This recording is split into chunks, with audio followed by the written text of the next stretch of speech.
Praise the Lord. Praise the Lord. Praise the Lord.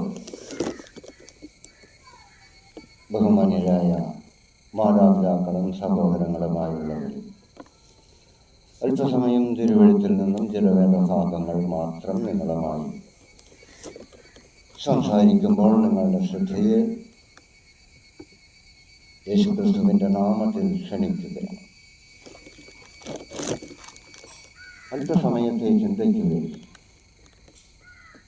അപ്പോസ്തലന്മാരുടെ പ്രവൃത്തികൾ 1-ാം അധ്യായം അതിൻ്റെ 1-ാമത്തെ വാക്യം ഇപ്രകാരം പറയും: തെയോഫിലോസേ, ഞാൻ എഴുതിയ 1-ാമത്തെ ചരിത്രം യേശു തിരഞ്ഞെടുത്ത അപ്പോസ്തലന്മാർക്ക് പരിശുദ്ധാത്മാവിനാൽ കൽപ്പന കൊടുത്തിട്ട് ആരോഹണം ചെയ്ത നാൾ വരെ അവൻ ചെയ്തതും ഉപദേശിച്ചതും തുടങ്ങിയ സകലത്തെയും കുറിച്ച് ആയിരുന്നു. ഇപ്പോൾ യേശു ചെയ്തതും പ്രസംഗിച്ചതുമായ കാര്യങ്ങളാണ് അപ്പോസ്തലന്മാർ അവരുടെ ജീവകാലത്ത് അവർ ചെയ്തുകൊണ്ടിരുന്നു. കാരണം അവർ യേശുവിനോട് കൂടെ നടക്കുകയും യേശു ചെയ്ത അത്ഭുതങ്ങളും അടയാളങ്ങളും ഒക്കെ അവർ കാണുകയും അപ്പോൾ യേശു ദൈവം തന്നെയാണെന്ന് അവർ പൂർണ്ണമായും വിശ്വസിക്കുകയും ചെയ്തിരുന്നു എന്നുള്ള യാഥാർത്ഥ്യം നമുക്ക് മനസ്സിലാക്കുവാൻ കഴിയും എന്നുള്ളതാണ്. അതാണ് ഇവിടെ പറയുന്നത്. അപ്പോസ്തലന്മാർക്ക് പരിശുദ്ധാത്മാവിനാൽ കൽപ്പന കൊടുത്തിട്ട് ആരോഹണം ചെയ്ത നാൾ വരെ അവൻ ചെയ്തതും ഉപദേശിച്ചതും തുടങ്ങിയ സകലത്തെയും കുറിച്ച് ആയിരുന്നു. ഇപ്പോൾ യേശു ഉപദേശിച്ചത് എപ്പോഴും യേശുവിൻ്റെ പരസ്യ ശുശ്രൂഷയുടെ കാലയളവിൽ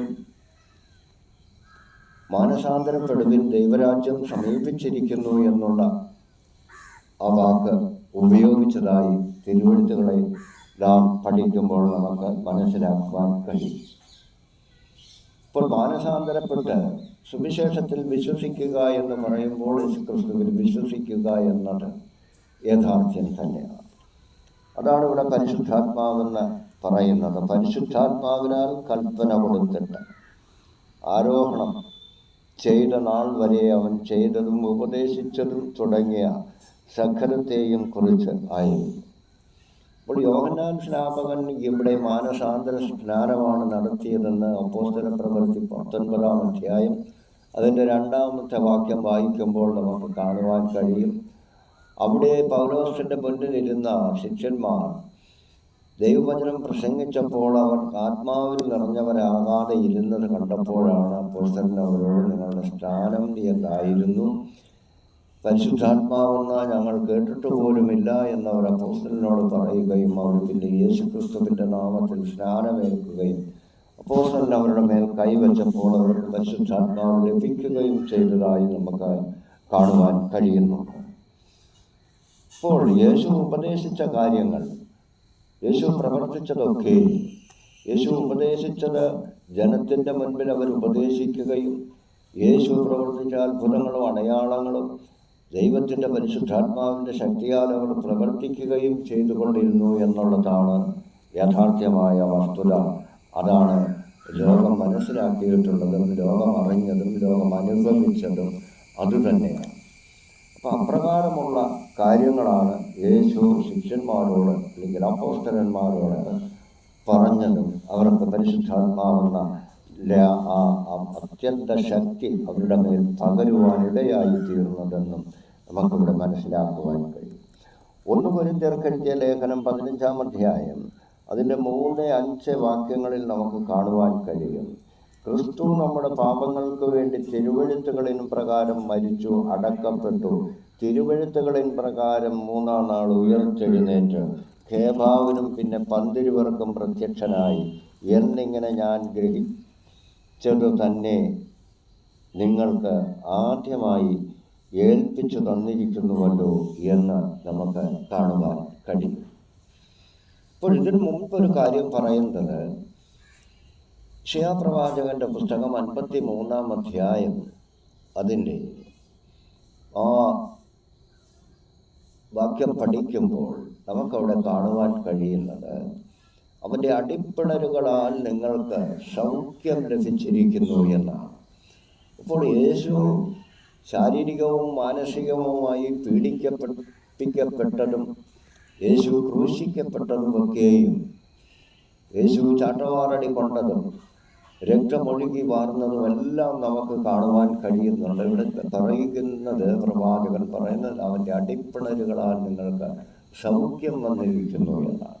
അപ്പോൾ ഓരോ മനുഷ്യൻ്റെയും ഹൃദയത്തിലാണ് ആദ്യം സൗഖ്യം നടക്കേണ്ടത്.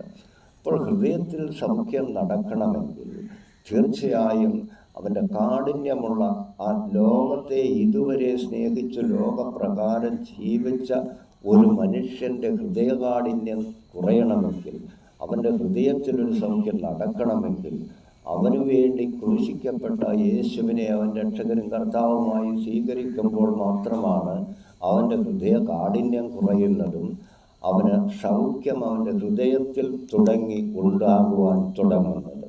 അപ്പോൾ മാത്രമാണ് യാഥാർത്ഥ്യമായും അവൻ കർത്താവായ യേശുക്രിസ്തുവിൽ വിശ്വസിച്ചവനായി, യേശുക്രിസ്തുവിനെ രക്ഷകനും കർത്താവുമായി സ്വീകരിച്ചവനുമായി കാണപ്പെടുവാനും അവൻ്റെ ജീവിത അനുഭവങ്ങളിൽ അതവന് അനുഭവിക്കുവാൻ കഴിയുന്നതും എന്നുള്ള യാഥാർത്ഥ്യം ഇവിടെ മനസ്സിലാക്കുവാൻ കഴിയണം. കാരണം എന്താണെന്ന് ചോദിച്ചെന്നാൽ, ഹൃദയത്തിൽ സൗഖ്യം വരാത്ത ഒരു മനുഷ്യനെ സംബന്ധിച്ച് അവൻ കഠിന ഹൃദയമുള്ള ഒരു വ്യക്തിയായി തന്നെ ഇരിക്കുകയാണ്, ജീവിക്കുകയാണ്. അവൻ്റെ ഉള്ളിൽ ഒട്ടും, അല്ലെങ്കിൽ അവൻ്റെ ഹൃദയത്തിൽ അല്പം പോലും സ്നേഹം തൊട്ട് തീണ്ടിയിട്ട് പോലുമില്ല, ദയയില്ലാത്ത ഒരു അവസ്ഥയിൽ കൂടിയാണ് അവൻ കടന്നു പോകുന്നത്. അത്യാർത്ഥിയുള്ള ഒരു മനുഷ്യനായിരിക്കും. കാരണം ഈ ലോക മോഹങ്ങൾക്ക് കീഴ്പ്പെട്ട് ലോകത്തെ സ്നേഹിച്ച് ലോകത്തെ എത്തിപ്പിടിക്കുവാൻ വേണ്ടി, ലോകത്തെ സമ്പാദിക്കുവാൻ വേണ്ടി അവൻ്റെ ചിന്തയും അവൻ്റെ ഹൃദയത്തിൽ നിന്ന് ഉരുവായിക്കൊണ്ടിരിക്കുന്ന സകല ചിന്തകളും അപ്രകാരമുള്ളത് മാത്രമായിരിക്കും. അത് മാത്രവുമല്ല, അവനാരെയും സ്നേഹിക്കുവാനും കഴിയുകയില്ല. കാരണം ദൈവം അവൻ്റെ ഹൃദയത്തിൽ വസിക്കുന്നില്ല, ദൈവം അവനോട് സംസാരിക്കുന്നില്ല, ദൈവവുമായി അവന് യാതൊരു ബന്ധവുമില്ലാത്തത് കാരണം മറ്റുള്ളവരെ സ്നേഹിക്കുവാനോ അവന് കഴിയുന്നില്ല. കാരണം അവൻ്റെ ഹൃദയം കഠിനമായി തന്നെ ഇരിക്കുന്നു. അവനിൽ സ്നേഹമില്ല, പിന്നെ എങ്ങനെയാണത് മറ്റുള്ളവരിലേക്ക് പകരുവാൻ അവന് കഴിയുന്നത് എന്നുള്ള യാഥാർത്ഥ്യവും ഈ യെശയ്യാ പ്രവാചകന്റെ പുസ്തകം 53-ാം അധ്യായത്തിൽ നമുക്ക് കാണുവാൻ കഴിയുന്ന അവൻ്റെ അടിപ്പിണരാൽ നിങ്ങൾക്ക് സൗഖ്യവും വന്നിരിക്കുന്നു. അപ്പോൾ യേശുവിനെ രക്ഷകനും കർത്താവുമായി സ്വീകരിച്ച ഓരോ വ്യക്തിയും, പരിശുദ്ധാത്മാവ് പ്രാപിച്ച ഓരോ വ്യക്തിയും അവൻ്റെ അടിപ്പിണരിൻ്റെ ആ സൗഖ്യം അവൻ്റെ ഹൃദയത്തിൽ സംഭവിക്കുകയാണ്. അവൻ്റെ ഹൃദയത്തിൽ അത് സംഭവിച്ചു കഴിഞ്ഞിരിക്കുന്നു. ഇപ്പോൾ അവൻ പഴയ ലോക മനുഷ്യനല്ല, ആ കഠോര ഹൃദയമുള്ളവനല്ല, കാഠിന്യമെല്ലാം പോയി നല്ലൊരു സ്വഭാവമുള്ള ഒരു മനുഷ്യൻ, ഒരു പക്വതയുള്ള ഒരു മനുഷ്യനായി, ഇതുവരെയും ഈ ലോകത്തു കൂടി അപ്രകാരമല്ലാതെ ജീവിച്ച ഒരു മനുഷ്യൻ പുതിയൊരു സൃഷ്ടിയായി മാറ്റപ്പെട്ടു യേശുക്രിസ്തുവിൻ്റെ അടിപ്പിണരാൽ. അങ്ങനെ അവൻ്റെ ഹൃദയത്തിൽ സൗഖ്യം വന്നപ്പോൾ അവൻ്റെ ജീവിതത്തിൻ്റെ എല്ലാ വഴികളിലും എപ്പോഴും അത് ഒരു വലിയ അനുഗ്രഹവും ആശ്വാസവും അവനും മറ്റുള്ളവർക്കും ആകുവാൻ ഇടയായി തീർന്നു എന്ന് ഇവിടെ കാണുവാൻ കഴിയും. അതാണ് ഇവിടെ പറയുന്നത്. 1 കൊരിന്ത്യർ 15:3-5 വാക്യങ്ങൾ, ക്രിസ്തു നമ്മുടെ പാപങ്ങൾക്ക് വേണ്ടി തിരുവെഴുത്തുകളിൻ പ്രകാരം മരിച്ചു, അടക്കപ്പെട്ടു, തിരുവെഴുത്തുകളിൻ പ്രകാരം 3-ാം നാൾ ഉയർത്തെഴുന്നേറ്റു, കേഫാവിനും പിന്നെ 12 പ്രത്യക്ഷനായി എന്നിങ്ങനെ ഞാൻ ഗ്രഹിച്ചത് തന്നെ നിങ്ങൾക്ക് ആദ്യമായി ഏൽപ്പിച്ചു തന്നുവല്ലോ എന്ന് ഇവിടെ കാണുവാൻ കഴിയുന്നത്. ഇന്ന് നമുക്ക് മനസ്സിലാക്കുവാൻ, എൻ്റെ വിശ്വാസ ജീവിതത്തിൽ, എൻ്റെ 21 വർഷത്തെ സുവിശേഷ പ്രവർത്തനത്തിൻ്റെ അനുഭവത്തിൽ ഞാൻ വളരെ കാര്യങ്ങൾ പഠിക്കുവാൻ എനിക്ക് കഴിഞ്ഞു. കാരണം മനുഷ്യനാണ് അതെന്നെ പഠിപ്പിച്ചു തന്നത്. അതിന് കാരണം എന്താണെന്ന് 1 കൊരിന്ത്യർ 9-ാം അധ്യായം അതിൻ്റെ 16-ാമത്തെ വാക്യം നാം പഠിക്കുമ്പോൾ നമുക്ക് അവിടെ ഒരു കാര്യം കാണുവാനുണ്ട്. കാരണം അത് എന്നെ സംബന്ധിച്ചിടത്തോളം എനിക്കത് യാതൊന്നുമായിട്ട് എനിക്ക് തോന്നുന്നില്ല, അതൊരു കുറവായിട്ട് തോന്നുന്നില്ല. അങ്ങനെ ഒരു പ്രതീക്ഷയുള്ള ഒരു വ്യക്തിയല്ല ഞാൻ. കാരണം എൻ്റെ ജീവിതത്തിൽ എനിക്ക് ഒന്നേ ഉണ്ടായിരുന്നുള്ളൂ, കാരണം എൻ്റെ ജീവിതത്തിൽ ഞാൻ ഇന്നലെ വരെ ആരായിരുന്നു, ആ ഇന്നലത്തെ ഞാനല്ലാതെ എന്നെ മാറ്റിമറിച്ച ഒരു കർത്താവുണ്ട്. ആ കർത്താവിന് എന്നെപ്പോലെ തന്നെ ഈ ലോകത്ത് അലഞ്ഞ് ജീവിക്കുന്ന അനേകരുണ്ട്. അവരും എന്നെപ്പോലെ തിരിച്ചു വരുവാനും അവർക്കും ഒരു നല്ല മാതൃകയുള്ള ഒരു ജീവിതം നയിക്കുവാനും അവരനുഗ്രഹിക്കപ്പെടുവാനും, അത് സമ്പത്തോ ധനമോ ഒന്നുമല്ല. ഒരു വിശ്വാസിയുടെ ജീവിതത്തിൽ അവൻ്റെ ദാരിദ്ര്യത്തെ മാറ്റിയെടുക്കുന്നത് യേശുക്രിസ്തുവിലുള്ള അവൻ്റെ ഏറ്റവും ഉറച്ച വിശ്വാസവും ക്രിസ്തുവിൽ കൂടി അവന് ലഭിക്കുന്ന ഏറ്റവും വലിയ സന്തോഷവുമാണ് അവൻ്റെ ഏറ്റവും വലിയ അനുഗ്രഹം. ആ അനുഗ്രഹം പ്രാപിക്കുന്ന ഒരു വ്യക്തിയും ഈ ഭൂമിയിൽ ജീവിച്ചിരിക്കുമ്പോൾ അവൻ ദരിദ്രനല്ല, അവൻ ധനവാൻ തന്നെയാണ്. കാരണം സകല സൃഷ്ടിയുടെ ഉടമസ്ഥനാണ് അവനെ നയിക്കുന്നത്. ആ ഉടമസ്ഥൻ അവന് കൊടുത്തിരിക്കുന്നതായ ഏറ്റവും ഉന്നതമായ ആ പ്രത്യാശയാണ് അവൻ്റെ ജീവിതത്തിൽ അവൻ്റെ ദാരിദ്ര്യത്തെ മാറ്റിക്കളഞ്ഞു എന്ന് അവന് പറയുവാൻ കഴിയുന്നത്. അങ്ങനെ വിശ്വസിക്കുകയും ആ മാർഗത്തിൽ കൂടി നടക്കുകയും ചെയ്യുന്നവർക്ക് ആരെയും നോക്കി പുറകോട്ട്, അല്ലെങ്കിൽ പുറകിൽ ആരുണ്ട്, അല്ലെങ്കിൽ പുറകിൽ വരുന്നവരാരാണ്, അല്ലെങ്കിൽ എന്നെ നടത്തുന്ന ഏതൊരു മനുഷ്യനാണ് എന്നൊന്നും നോക്കിയിരിക്കേണ്ട ഒരാവശ്യം ഒരിക്കലും ഉണ്ടാവുകയില്ല. ഇല്ല ഇല്ല ഇല്ല എന്ന് ഞാൻ ഉറച്ചു വിശ്വസിക്കുന്നു. കാരണം ദൈവം നടത്തുന്നുവെങ്കിൽ, ദൈവത്തിൻ്റെ ആത്മാവ് വസിക്കുന്നുവെങ്കിൽ തീർച്ചയായും ആ മനുഷ്യന് ആരെയും പ്രതീക്ഷിച്ച് എവിടെയും നിൽക്കേണ്ട ആവശ്യമില്ല. ആരെയും പ്രതീക്ഷിക്കാതെ മുൻപോട്ട് യേശുക്രിസ്തുവിൽ വിശ്വാസമർപ്പിച്ച് പ്രത്യാശയോടെ ജീവിതം നയിക്കുന്ന ഒരു വ്യക്തി തീർച്ചയായും കർത്താവിനെ അറിഞ്ഞവനും കർത്താവിൽ വിശ്വസിക്കുന്നവനും കർത്താവ് നടത്തുന്നവനും ആയിത്തീരും എന്നുള്ള യാഥാർത്ഥ്യം എൻ്റെ വിശ്വാസ ജീവിതത്തിൽ മറ്റുള്ളവർ എനിക്ക് പഠിപ്പിച്ചു തന്നു. അതെനിക്ക് ജീവിതത്തിൽ വലിയ നേട്ടം തന്നെയാണ്, മാതൃകയാണ്. കാരണം ഞാൻ യേശുക്രിസ്തുവിൽ വിശ്വസിക്കുകയും മറ്റൊരാളിനു വേണ്ടി പ്രവർത്തിക്കുകയും അവർക്ക് വേണ്ടി ഞാൻ എൻ്റെ ജീവിതം നയിക്കുകയും ചെയ്തെങ്കിൽ മാത്രമേ അവരുടെ സ്നേഹം, അവരുടെ കൈ എൻ്റെ നേരെ നീളുകയുള്ളൂ.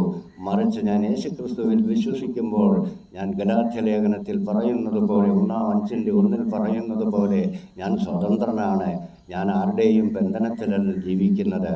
ഞാൻ ആരുടെയും ബന്ധനത്തിൽ നിൽക്കുവാനല്ലേ യേശു എന്നെ സ്വതന്ത്രനാക്കിയത്. ആ സ്വാതന്ത്ര്യം എൻ്റെ ജീവിതത്തിൽ, എൻ്റെ അനുഭവത്തിലേക്ക് പൂർണ്ണമായും പ്രാവർത്തികമാക്കി ഞാൻ തന്നെ മാറ്റുമ്പോൾ എനിക്ക് വലിയ സന്തോഷമാണ്, പ്രത്യാശയാണുള്ളത്. കാരണം എനിക്ക് ആരെയും പ്രതീക്ഷിച്ചിവിടെ നിൽക്കുവാനില്ല. ഞാൻ ആർക്കും വേണ്ടി പ്രവർത്തിക്കുന്നവനല്ല, കർത്താവായ യേശു ക്രിസ്തുവിന് വേണ്ടി മാത്രം പ്രവർത്തിക്കുവാൻ ആഗ്രഹിക്കുന്ന ഒരു മനുഷ്യനായി മാത്രം ജീവിക്കുകയും കർത്താവ് വിളിക്കുമ്പോൾ മടങ്ങിപ്പോവുകയും ചെയ്യുവാൻ ആഗ്രഹിക്കുന്ന ഒരു വ്യക്തി മാത്രമാണ്. അതാണ് 1 കൊരിന്ത്യർ 9-ാം വാക്യം വായിക്കുമ്പോൾ എനിക്ക് യാതൊന്നും തോന്നുകയില്ല. കാരണം എനിക്ക് ഏറ്റവും വലുത് സ്വാതന്ത്ര്യമാണ്. അത് യേശു മുഖാന്തരം എനിക്ക് ലഭിച്ചിരിക്കുന്നു. ആ സത്യമാണ് എന്നെ എപ്പോഴും മുൻപോട്ട് നയിക്കുവാൻ പ്രേരിപ്പിക്കുന്നത്. ജീവനുള്ള കാലത്തോളം അത് ക്രിസ്തുവിന് വേണ്ടി മുൻപോട്ട് പോകുവാൻ മാത്രം നിങ്ങളുടെ ഓരോരുത്തരുടെയും പ്രാർത്ഥന ചോദിച്ചുകൊണ്ട് ഞാൻ എൻ്റെ വാക്കുകൾ ഇപ്പോഴിവിടെ അവസാനിപ്പിക്കുന്നു. കർത്താവായ യേശു ക്രിസ്തുവോ നിങ്ങളെ ധാരാളമായി അനുഗ്രഹിക്കട്ടെ.